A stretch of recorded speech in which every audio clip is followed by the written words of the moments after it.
Savez-vous que vous avez été créés à l'image de Dieu? Voudriez-vous que tout le monde le sache?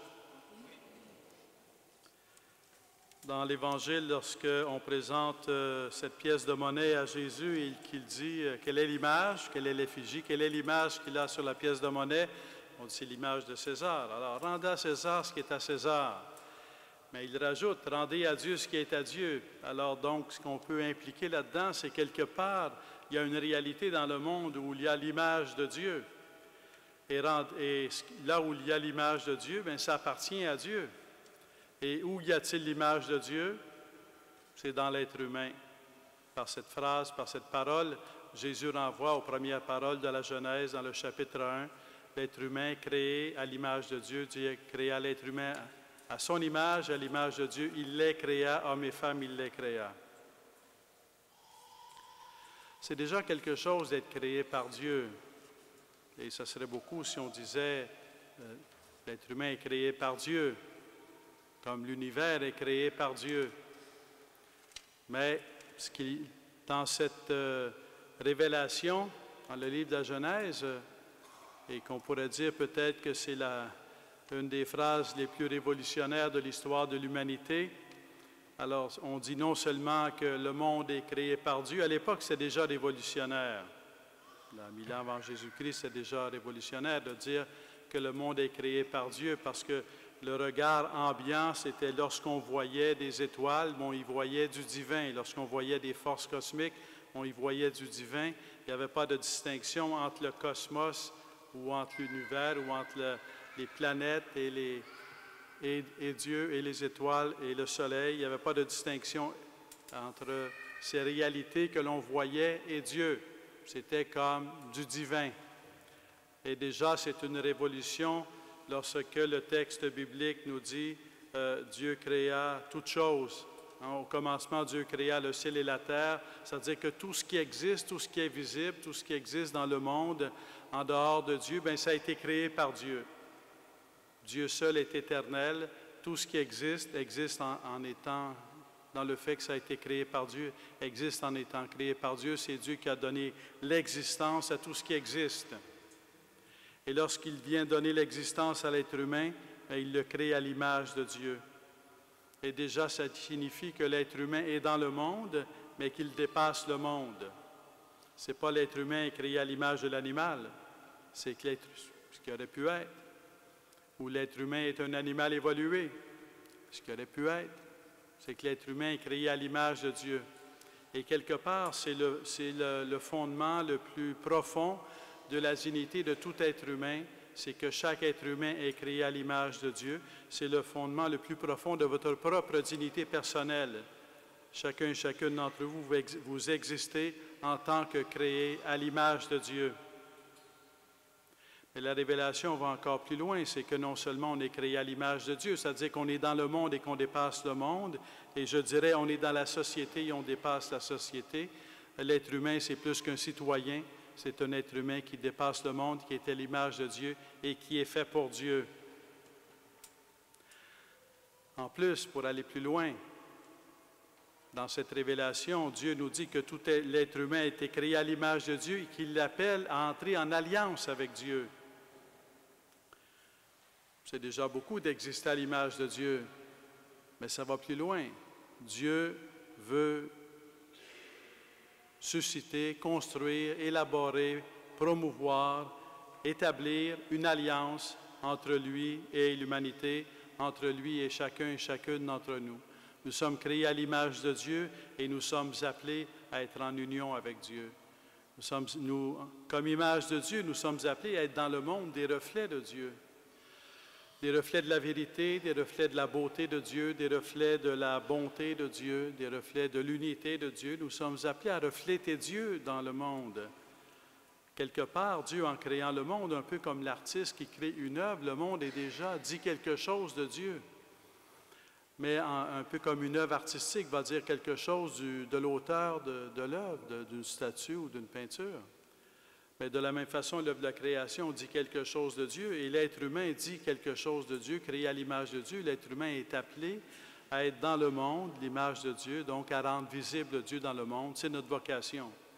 rendre Dieu visible dans le monde, rendre la bonté de Dieu visible dans le monde, la vérité, la beauté, l'unité de Dieu visible dans le monde.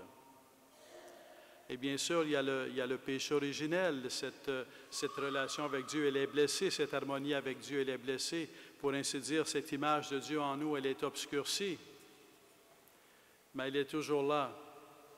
Le péché originel n'a pas fait disparaître le fait qu'on est créé à l'image de Dieu, n'a pas fait disparaître l'image de Dieu en nous.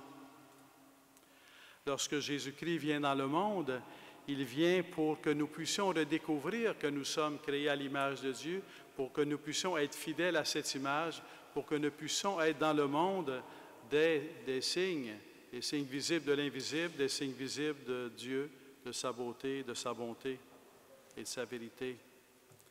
Mais Jésus-Christ peut le faire parce qu'il est lui-même Dieu qui vient avec nous, il est lui-même Dieu qui vient dans le monde, et il vient dans le monde pour toute l'humanité. La première mission, c'est Jésus-Christ qui vient dans le monde et qui vient pour toute l'humanité. Il passe par des personnes, mais en passant par des personnes, il vient pour toute l'humanité. Il passe par un peuple, mais en passant par un peuple, il vient pour toute l'humanité. Jésus-Christ vient pour toute l'humanité, vient pour révéler à tout être humain qu'il est créé à l'image de Dieu, qu'il est appelé à entrer en alliance avec Dieu, et comme enfant de Dieu, dans le Fils unique, en Jésus-Christ, qui est le Fils éternel. C'est le trésor de notre foi. Non seulement nous pouvons parler de la dignité de la personne, mais nous pouvons affirmer le pourquoi de la dignité de la personne. Nous pouvons donner le fondement de la dignité de la personne grâce à Jésus-Christ, qui vient nous confirmer que nous sommes créés à l'image de Dieu, que nous sommes appelés à entrer en alliance avec Dieu et que cette révélation, elle est pour toute l'humanité, pour tout être humain. C'est déjà un trésor immense que de découvrir pour nous-mêmes, comme baptisés, que nous sommes créés à l'image de Dieu, que nous sommes faits enfants de Dieu par Jésus-Christ. Mais en même temps, c'est un trésor. Est-ce qu'on peut garder ce trésor pour nous-mêmes? Est-ce qu'on peut garder ce trésor pour nous seuls? C'est un trésor à partager.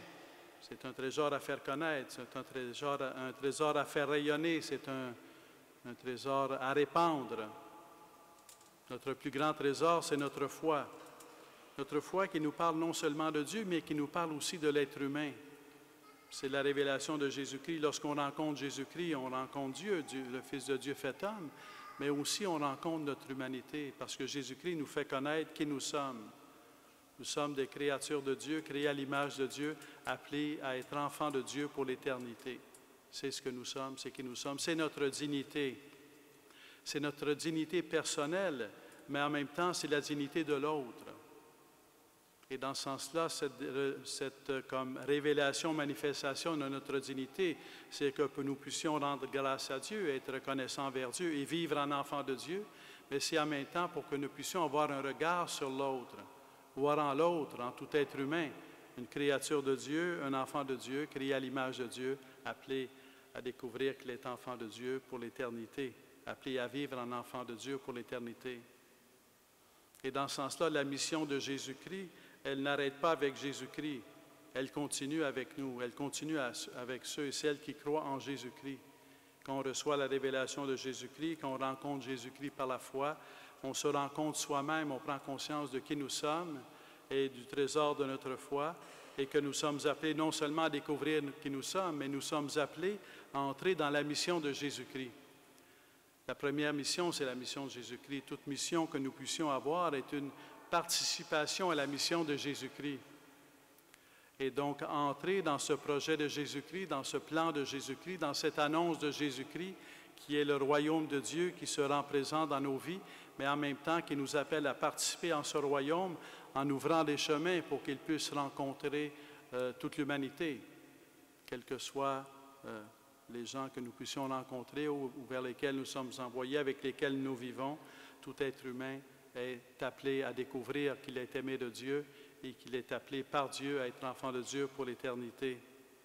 Cette mission, c'est dans ce sens-là que le thème de cette année pour la Journée mondiale, missionnaire mondiale, c'est de découvrir que la mission est au cœur de la foi chrétienne.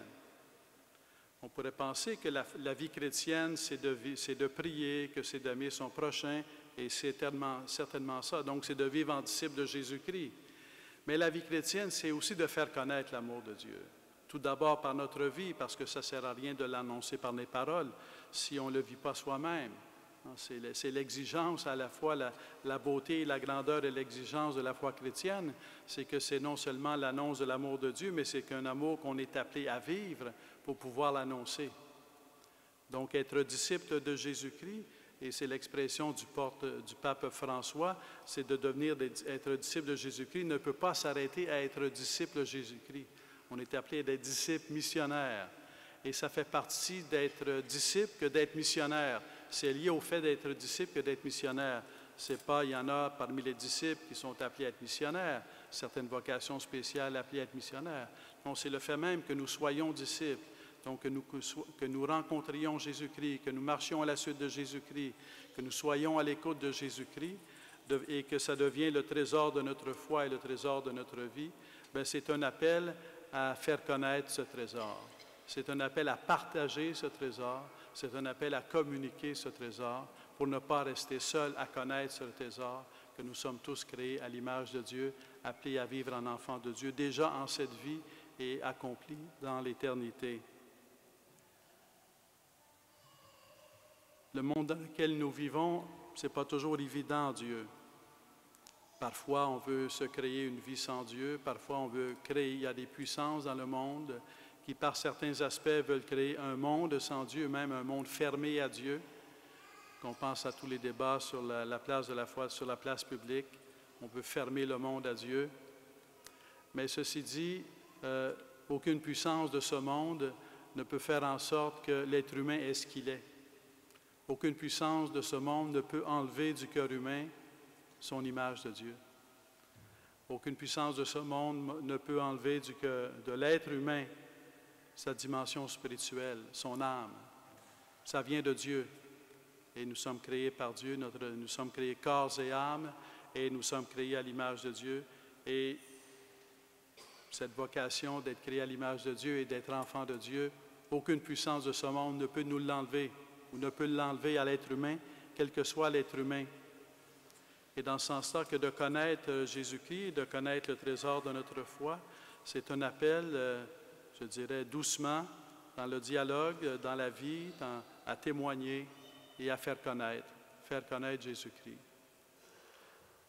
Je rencontre beaucoup de gens dans une semaine, dans une année, je rencontre encore plus.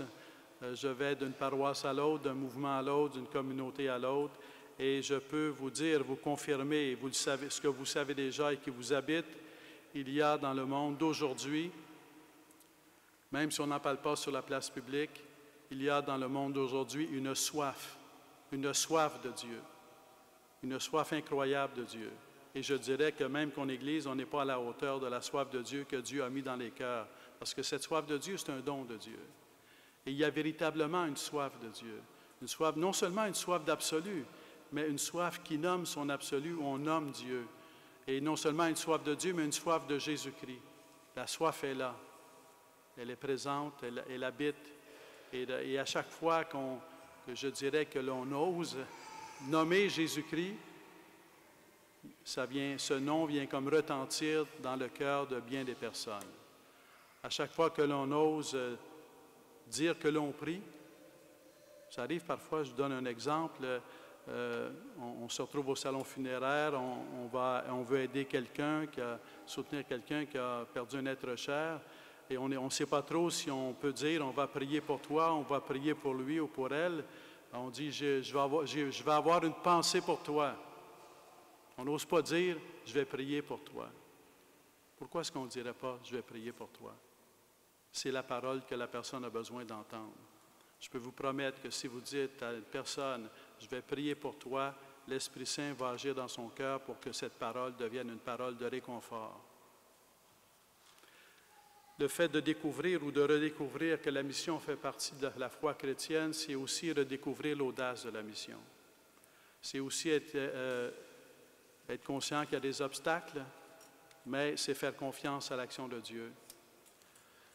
Tant dans la Bible que dans les textes jusqu'à récemment du pape François, c'est toujours très clair que le premier dans la mission, c'est l'Esprit Saint qui nous prépare le terrain, Et le pape François va même dire que le premier missionnaire, c'est Jésus-Christ. Jésus-Christ qui est le chemin, la vérité et la vie. Lorsqu'il nous envoie en mission, il ne reste pas derrière nous. Il est, entre guillemets, derrière nous comme celui qui nous envoie. Il est devant nous comme celui qui nous précède dans le cœur des gens que nous rencontrons. Et il est avec nous pour nous rendre capables d'être fidèles et d'être sereinement au service de la mission. La mission devient un acte d'espérance. Un acte d'espérance. L'espérance, pas dans le sens d'être certain que ce que l'on va faire ou ce que l'on va dire va porter du fruit ou va avoir un impact, mais d'espérance dans le sens que l'on sait que Dieu est à l'œuvre aujourd'hui. Dieu est à l'œuvre aujourd'hui dans le cœur de tous les êtres humains. Il n'y a pas un être humain qui échappe à l'œuvre de Dieu parce que Dieu aime tous les êtres humains. Quelque part, il pourrait tout faire sans nous, mais il veut passer par nous. Il nous a conduits à la foi, il nous a fait le don de la foi pour passer par nous, mais en même temps, il est à l'œuvre, il ouvre les chemins dans le cœur. Lorsque l'on nomme Jésus-Christ, lorsque l'on dit le nom de Jésus-Christ, l'Esprit Saint se sert du nom de Jésus-Christ pour qu'il retentisse dans les cœurs de tout être humain, quels que soient les obstacles. Parfois, ce nom retentit sur le moment même quand quelqu'un l'entend. Quelqu'un est touché par le nom de Jésus. Quelquefois, il va retentir le soir, quand quelqu'un est tranquille à la maison. Quelquefois, il va retentir 6 mois après. À un moment donné, ça va retentir. Parce que le nom de Jésus-Christ est fait pour retentir, et c'est l'Esprit Saint qui fait retentir les noms, le nom de Jésus-Christ, dans les cœurs. Notre participation, c'est de témoigner de façon visible, par notre vie, par nos paroles, par nos actions. L'œuvre de Dieu, c'est d'agir dans les cœurs. Alors Dieu se sert de nos pauvres actions, de nos pauvres paroles, pour interpeller les cœurs, pour toucher les cœurs. Ce n'est pas nous qui transformons les cœurs, c'est Dieu qui est à l'œuvre et qui a le pouvoir de transformer les cœurs. Dans un moment où c'est de moins en moins évident peut-être de parler de la foi ou de témoigner de la foi sur la place publique, c'est un moment pour redécouvrir encore plus le trésor de notre foi. Et c'est un moment pour entendre la soif de Dieu qu'il y a dans les cœurs. Et que quand on est à entendre, demander peut-être à l'Esprit Saint qui nous donne le sens intérieur d'entendre les cris des cœurs qui ont soif de Dieu, mais qu'on ne veut pas entendre ou qui n'ont pas d'espace pour s'exprimer. Croyez en la soif de Dieu que Dieu a mis en vous. Rencontrez Jésus-Christ dans la prière. Vivez comme disciples de Jésus-Christ. Témoignez de son amour par votre vie. Je me permets de faire la prière du dimanche missionnaire mondial. Certains peut-être l'avaient déjà avec vous. C'est une image qui vous a été donnée à l'entrée. S'il y en a qui l'ont, on peut la dire ensemble. Dieu notre Père, la plus grande richesse, c'est de savoir que tu nous aimes et que tu nous veux vivants dans ton amour. Ton Fils Jésus inaugure sur la terre ton royaume d'amour fraternel et inconditionnel, d'un juste partage et d'une constante solidarité. Fais que tous les croyants soient des disciples missionnaires, passionnés de bâtir ton royaume partout sur la terre. Que ton esprit soit le souffle qui guide toutes nos actions, que ta mission devienne le cœur de nos préoccupations et celle de la foi de toute l'Église, répandue dans toutes les nations. Amen.